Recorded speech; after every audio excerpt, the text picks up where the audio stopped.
안녕하세요. 성경 아카데미 수강생 여러분.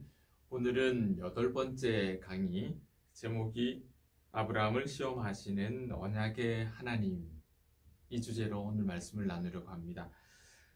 지난 시간까지의 내용은 아브라함에게 주신 그 약속과 언약이 우리에게까지 복으로 연결되어 오는 전달 과정이라는 내용을 살폈어요. 그 복은 두 가지로 설명이 가능한데요. 첫 번째는 창조 때 주신 명령, 생육하고 번성하고 땅에 충만하라는 이런 형태의 복의 내용이고, 또 하나의 복은 원시복음에 기록되어 있는 여자의 후손 이야기죠. 우리의 구원이라고 하는 그 복에 관한 이야기입니다. 이 두 가지 복이 아브라함이라고 하는 사람을 통해서 언약, 약속이라고 하는 방법을 통해 전달되고 있다라는 내용을 지난 시간까지 살펴보았습니다. 오늘 읽으시는 본문은 창세기 22장이죠. 22장이라 하면 유명한 모리아산, 이삭을 제물로 드리는 제사 이야기가 됩니다.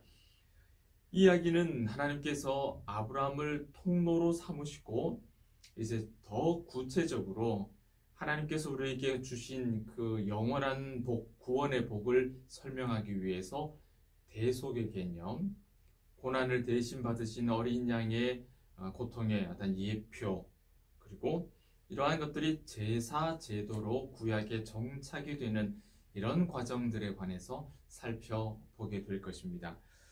그 내용 중에 가장 중심되는 것들이 작은 소제목들이죠. 첫 번째는 하나님께서 특별한 희생 제물을 요구하신다. 두 번째, 그러나 하나님께서 그 특별한 희생 제물을, 그 대속 제물을 스스로 직접 제공하신다. 마지막 세 번째로, 그러므로 우리는 이와 같은 하나님의 공급하심을 신뢰할 수 있어야 한다. 이것이 믿음이라고 설명을 하는 것이죠. 제가 전도 폭발 강사 훈련을 받을 때 이곳저곳에서 이제 전도 임상 실험을 하고 있었습니다. 이 사람 만나고 저 사람 만나서 임상적인 어떤 통계를 만들어가고 있는데 굉장히 놀라운 결과가 나타났어요. 첫 번째 질문은 천국에 갈 확신이 있느냐입니다. 선생님, 이 밤에 인생의 마지막을 맞이한다면 천국에 가실 확신이 있으십니까? 이것이 첫 번째 질문이거든요. 그런데 이 질문에 믿음이 있고 없고 간에 자신 있다라기보다는 자신 없다라는 대답이 비교할 수 없을 정도로 많습니다. 물론 믿는 사람들에게 이런 대답은 겸손의 표현이라고 우리가 100번 양보해서 이해할 수 있겠습니다. 그런데 더 놀라운 통계는 그 다음 질문이에요. 어떻게 천국에 간다고 확신을 하십니까? 이 질문에 돌아오는 대답을 굉장히 놀랍습니다. 불신자는 물론이고 신자들도 많은 경우에 착한 일을 많이 하면 천국에 갈 수 있다라고 대답을 합니다. 여러분에게 이 질문을 드린다면 천국에 가실 확신이 있는지, 있다면 어떻게 천국에 갈 수 있는지 스스로 답을 메모해 보시면 좋을 것 같아요. 많은 유행가 가사와 영화 같은 것을 보면 이런 내용이 담겨 있는 경우가 많죠.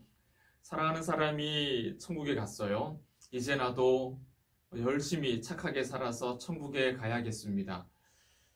나의 삶이 지금 비록 괴롭고 힘들지만 나는 열심히 살아서 천국에 이르기를 간절히 바란다네.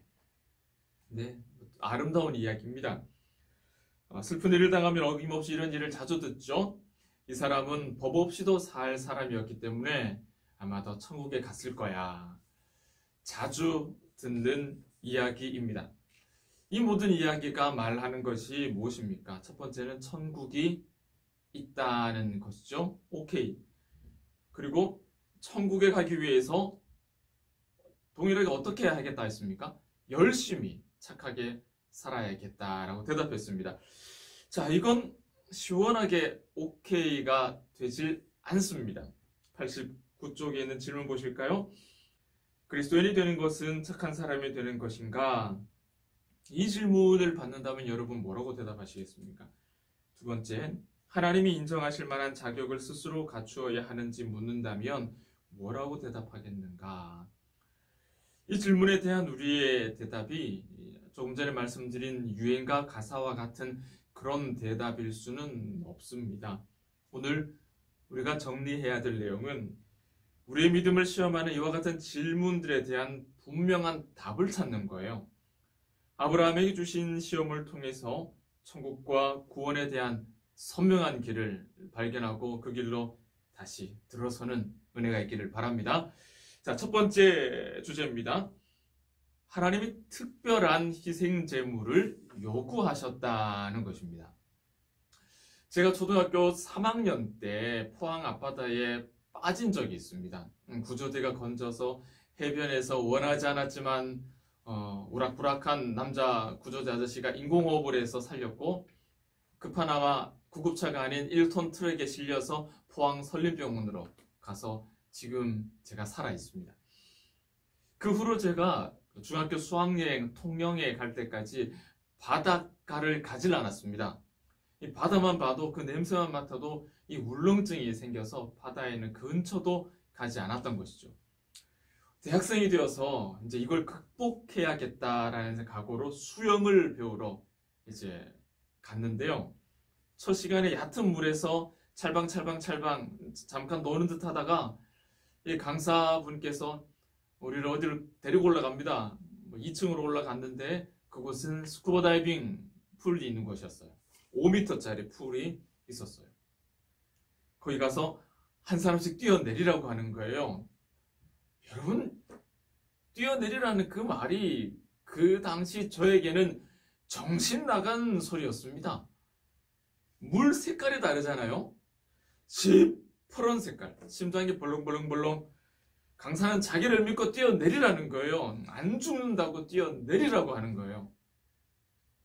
저는 살려고 수영배우러 왔는데 이거 뭐 옛날 생각만 잊고 살았던 옛날 생각만 더 뚜렷해지는 공포를 맛보게 되었습니다. 강사를 못 믿는 게 아니죠.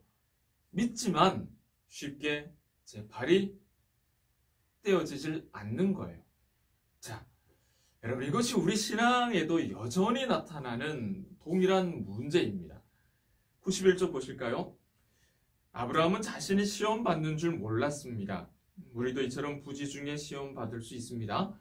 아브라함의 사건은 우리의 순종에 어떤 영향을 미치는가? 두 번째, 가장 최근에 겪은 하나님의 시험은 무엇입니까? 이 질문에 관해서 오늘 가족들과 함께 이야기를 나눠보세요. 하나님이 주신 시험에 관한 자기의 이야기들을 이렇게 간증처럼 이렇게 나눈다면 또 가족 간에 좋은 믿음의 피드백이 될 수 있을 거라고 생각을 합니다. 아브라함에게 주신 시험은 우리도 동일하게 겪을 수 있는 일이기 때문에 우리 자신에게 한번 적용해 볼 만합니다. 여러분, 자녀를 희생제물로 바치라는 하나님의 이 요구, 여러분 상상하실 수 있으실까요? 상상할 수 없는 일이죠. 우리는 이 시험이 인류에게 선물한 엄청난 영향력을 기억하고 살아야 돼요.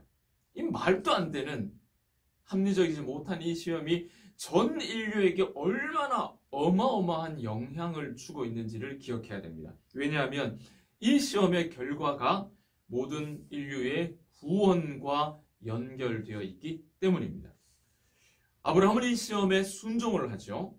그가 이삭을 제물로 바치기 위해 준비했던 그 세밀한 과정들을 본문의 말씀을 통해서 천천히 한번 읽어보십시오. 그것은 아버지로서는 할 수 없는 일입니다. 그런데 이 순종이 어떤 결과로 우리에게 나타났습니까? 믿음이라는 것을 보여주고 그 믿음이 구원에 이르는 과정이라는 사실도 분명하게 목격할 수 있게 되었습니다.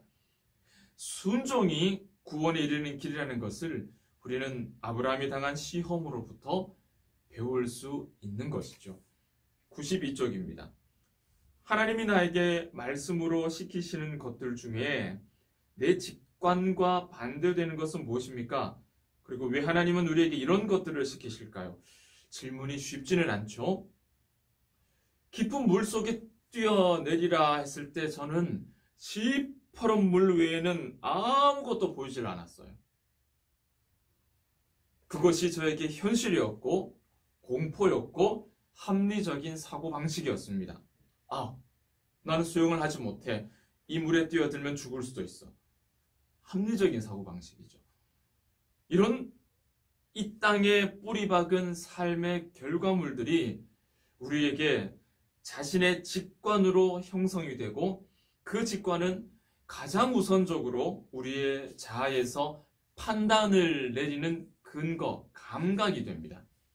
다시 말해 우리는 모든 일들을 경험할 때 가장 우선적으로 우리에게 형성되어 있는 직관을 가지고 판단하고 결정하게 된다는 말입니다. 그런데도 하나님께서는 우리에게 뛰어내리라고 말씀을 하세요. 왜 그럴까요? 직관으로 볼 수 없는 것이 있기 때문입니다. 시퍼런 물 속에는 능숙한 강사가 있습니다. 마치 제가 빠져 죽을래야 죽을 수 없는, 죽지 않도록 막아주는 강사가 물속에 있다는 것이죠. 그리고 그 소를 경험한 자는 그 물을 정복할 수 있는 담력을 얻게 됩니다. 직관으로는 이런 자리까지 나아갈 수가 없어요. 그래서 하나님은 믿음이라고 하는 영적인 자리로 우리를 이끌어내기 위해서 우리를 직관 너머에 있는 자리로 인도해 가시는 것입니다. 이것이 합리적이지 못한, 아버지로서는 할 수 없는 이 어려운 시험을 우리에게 주시는 하나님의 이유예요. 아브라함에게 직관은 아들이 제물로 죽게 된다는 것입니다. 그런데 이 시험을 통해서 하나님께서 준비하신 직관 그 너머에 있는 복은 스스로 희생 제물을 예비하신 하나님을 알게 되고 그 하나님을 신뢰하게 되고 그 하나님이 주시는 복을 누리게 된다는 사실입니다. 두 번째, 하나님이 대속 제물을 제공하셨다. 이 부분에 해당하는 창세기 22장 7절에서 14절을 꼼꼼하게 한번 읽어보세요. 굉장히 슬프고 또 굉장히 은혜로운 장면들이 나타납니다. 여러분, 그 가운데 이삭이 아브라함에게 던진 질문, 이런 내용이죠. 번제할 양은 어디 있나이까? 이 말을 듣는 아버지의 마음, 여러분 상상이 가십니까? 번제할 양은 하나님이 친히 준비하시리라. 이 여호와 이레이죠. 여러분, 소름이 돋는 이 아브라함의 고백, 이것이 우리가 붙잡아야 할 믿음의 핵심입니다. 이 아브라함의 순종이 이후에 진행되는 이야기를 우리가 너무나 잘 알고 있죠. 하나님께서 준비하신 어린 양이 무엇입니까? 바로 예수 그리스도로 예표되는 숫양이었습니다. 93쪽입니다. 어떻게 믿음이 순종의 연료가 될 수 있을까요? 자, 여러분 한번 거꾸로 생각을 펼쳐볼게요. 순종할 수 있는 확신은 어디에서 올까요? 믿는 구석이 하나도 없는데 담대하게 물속으로 뛰어들 수 있을까요? 여러분, 순종에는 근거가 필요합니다. 여러분의 삶에서 직관으로 찾아낼 수 있는 순종의 근거들이 무엇이 있을까요? 한번 찾아보십시오. 직관으로 찾아낼 수 있는 순종의 근거. 그리고 여러분이 찾은 그 근거를 의지해서 여러분, 아브라함과 같은 그 시험을 순종하실 수 있겠습니까? 직관을 통해서 찾아낼 수 있는 순종의 증거는 사실 아무것도 존재하지 않습니다. 왜냐하면 순종의 연료는 직관으로는 보이지 않기 때문이죠. 직관 너머에 있는 것이 순종의 근거예요. 직관 너머에 존재하는 것, 직관이 아닌 은혜로만 우리에게 다가오는 것, 그렇기 때문에 믿음만이 순종의 연료가 될 수 있습니다. 그렇게 물을 무서워했던 제가 수영을 배웠습니다. 그리고 지금은 아이 아빠가 됐죠. 아이를 안고 깊은 물속으로 들어갑니다. 아이가 여러 개 작을 때 자기 키보다 더 깊은 풀장으로 들어가는 거죠. 발이 닿지 않으니까 아이는 겁을 냅니다. 안 갈려 그래. 발버둥 칠 거 싫다 하고 막 울고 난립니다. 그런데 이 아이를 따뜻한 아빠 가슴에다가 아이의 몸을 이렇게 대놓고 아빠가 꼭 끌어안고 아빠랑 같이 가보자. 얼마나 신나고 재미있는 곳이 많은데 아빠가 꼭 안고 갈게. 아빠랑 가면 안전해. 괜찮아. 걱정하지 마. 아빠만 믿고 아빠랑 같이 가보자. 아이가 머뭇거리다가 아빠를 따라 나서요. 시퍼렇게 넘실대는 그 파도풀에도 자기 키보다 훨씬 더 높은 그 물속에도 아이는 아빠 품 안에서 직관을 넘어 보이지 않는 믿음으로 따라 나설 수 있게 된다는 것입니다. 우리가 순종할 수 있는 근거, 여러분 무엇일까요? 대속의 어린 양 예수 그리스도이십니다. 대속하신 어린 양은 성경 전체에 면면이 흐르는 성경의 가장 중요한 주제이죠. 다음 주에 살펴보실 내용입니다만 어린 양의 희생이 이스라엘을 대신해서 죽음의 사자가 그들을 지나가게 했습니다. 구약의 모든 제사들, 예수님이 친히 우리를 사하시기 위해서 제물로 죽으시는 그 순간을 향하여서 우리에게 말씀으로 주어진 예표들이죠. 하나님의 독생자를 세상을 위한 대속 제물로 스스로 준비하셨습니다. 그것은 우리에게 요구하신 것이죠. 핏값을 요구하신 것이죠. 그러나 그 핏값을 하나님은 스스로 준비하셨습니다. 창세기 22장에서 이삭을 위한 대속 제물은 숫양입니다. 그리스도를 예표하는 것이죠. 이삭이 모리아 산을 오른 것처럼 하나님의 아들 예수 그리스도께서는 골고다를 올라가셨습니다. 순양이 가시덤불에 걸려서 묶여 있는 것처럼 아브라함에게 태어난 후손 예수 그리스도께서 가시 면류관에 찔리시고 십자가에 묶여서 우리 죄를 위해서 대속하셨습니다. 하나님께서 준비하시는 이 대속의 제물이 그리스도를 향한 우리의 믿음이 순종의 믿음의 근거이고 이 믿음이 순종의 연료입니다. 아브라함은 순종으로 믿음의 실체를 드러냈고요. 그 믿음을 보시고 하나님께서는 약속을 다시 한번 확인해 주셨습니다. 93쪽입니다. 대속제물을 준비하신 것이 중요한 이유는 무엇일까요? 또 여전히 죄를 짓는데도 대속제물 준비가 좋은 소식인 이유는 무엇일까요? 죄의 삭시 사망이기 때문입니다. 하나님께서 이 대속제물을 준비하지 않으시면 우리에게는 단 한 가지 선택지밖에 없죠. 죄의 삭은 사망이라. 그러므로 우리에게 하나님의 준비, 대속제물이신 예수 그리스도보다 더 좋은 것은 존재하지 않습니다. 그러면 누가 예수 그리스도 우리를 대신할 대속제물을 공급해 주실까요? 이것이 세 번째 주제지요. 세 번째, 하나님의 공급하심을 신뢰하라. 특별한 희생제물을 요구하셨고, 두 번째는 그 희생제물을 하나님께서 준비하셨고, 세 번째는 이렇게 희생제물을 준비하신, 우리에게 공급하신 그 하나님을 신뢰하라. 이것이 믿음이고 이것이 하나님의 언약의 복이 우리에게, 우리의 후손에게 전달되는 통로입니다. 아브라함은 어떻게 이삭을 바칠 수 있었을까요? 우리는 항상 이것이 궁금합니다. 히브리서 11장 한번 찾아보실까요? 히브리서 11장은 믿음의 영웅전이죠. 히브리서가 보여주는 아브라함의 이야기를 읽으면 우리는 이 질문에 대한 답을 얻을 수가 있습니다. 히브리서 11장 17절에서 19절까지의 본문을 한번 천천히 읽어보십시오. 히브리서 기자는 아브라함의 믿음을 아주 칭찬을 하는데, 시험 받았을 때 그가 이삭을 바칠 수 있었던 것은 믿음이 있었기 때문이다 라고 표현합니다. 구체적으로 모리아 산에서 보여준 아브라함의 믿음은 부활에 대한 믿음이었어요. 부활. 아브라함은 외아들을 죽이라고 하는 하나님의 명령이 논리적이지 않다라고 생각했던 것 같습니다.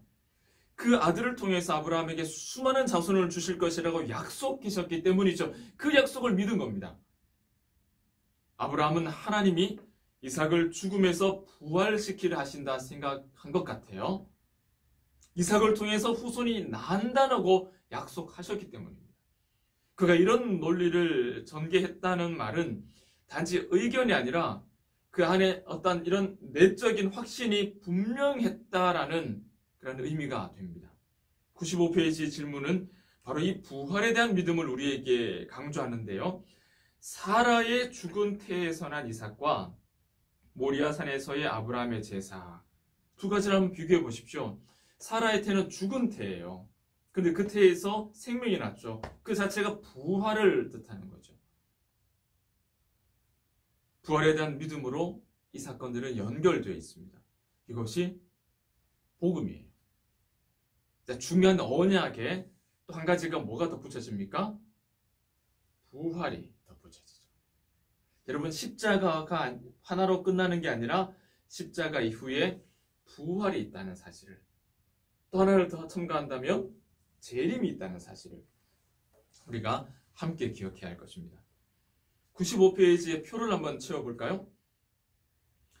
아브라함의 약속된 어떤 아들입니까? 유일한 아들이죠. 또 하나님의 어떤 아들요? 유일한 아들, 독생자입니다.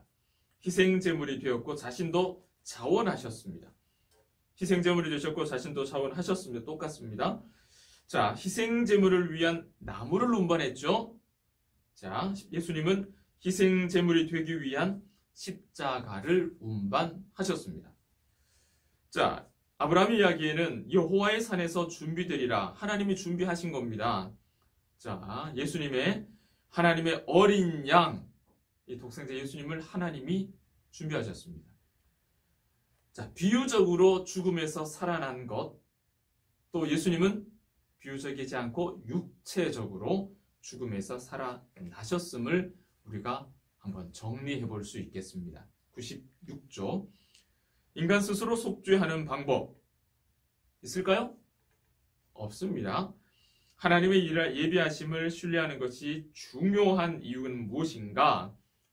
하나님께서 특별한 대속의 제물을 준비하지 않으시면 다른 방법이 없기 때문입니다.